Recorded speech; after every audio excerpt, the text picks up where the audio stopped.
Official secret act کی خلاف ورزیاں کی، ریاست کے تحفظ اور مفاد کو نقصان پہنچایا، سیاسی سرگرمیوں میں ملوث رہے، اختیارات اور سرکاری وسائل کا غلط استعمال کیا، افراد کو ناجائز نقصان پہنچایا، لیفٹیننٹ جنرل ریٹائرڈ فیض حمید پر باقاعدہ فرد جرم عائد کر دی گئی ہے۔ سابق D G I S I کے خلاف فیلڈ جنرل کورٹ مارشل کا آغاز کیا جا رہا ہے اور انتشار اور بدامنی کے پرتشدد واقعات میں فیض حمید کے ملوث ہونے سے متعلق الگ تفتیش بھی جاری ہے۔ ان میں 9 مئی کے واقعات بھی شامل ہیں۔ لیفٹیننٹ جنرل ریٹائرڈ فیض حمید کو باضابطہ طور پر چارج شیٹ کر دیا گیا۔ آئی ایس پی آر کے مطابق 12 اگست 2024 کو لیفٹیننٹ جنرل ریٹائرڈ فیض حمید کے خلاف فیلڈ جنرل کورٹ مارشل کی کارروائی شروع کی گئی۔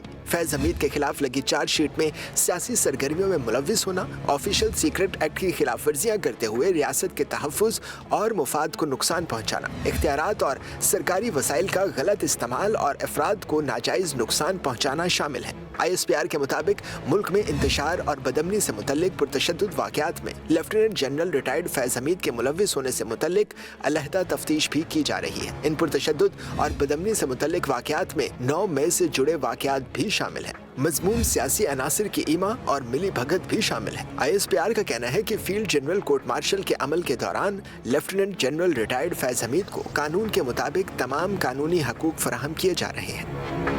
آفیشل سیکرٹ ایکٹ کی خلاف ورزیاں کی، ریاست کے تحفظ اور مفاد کو نقصان پہنچایا، سیاسی سرگرمیوں میں ملوث رہے، اختیارات اور سرکاری وسائل کا غلط استعمال کیا، افراد کو ناجائز نقصان پہنچایا، لیفٹیننٹ جنرل ریٹائرڈ فیض حمید پر باقاعدہ فرد جرم عائد کر دی گئی ہے۔ سابق D G I S I کے خلاف فیلڈ جنرل کورٹ مارشل کا آغاز کیا جا رہا ہے اور انتشار اور بدامنی کے پرتشدد واقعات میں فیض حمید کے ملوث ہونے سے متعلق الگ تفتیش بھی جاری ہے۔ ان میں 9 مئی کے واقعات بھی شامل ہیں۔ لیفٹیننٹ جنرل ریٹائرڈ فیض حمید کو باضابطہ طور پر چارج شیٹ کر دیا گیا۔ آئی ایس پی آر کے مطابق 12 اگست 2024 کو لیفٹیننٹ جنرل ریٹائرڈ فیض حمید کے خلاف فیلڈ جنرل کورٹ مارشل کی کارروائی شروع کی گئی۔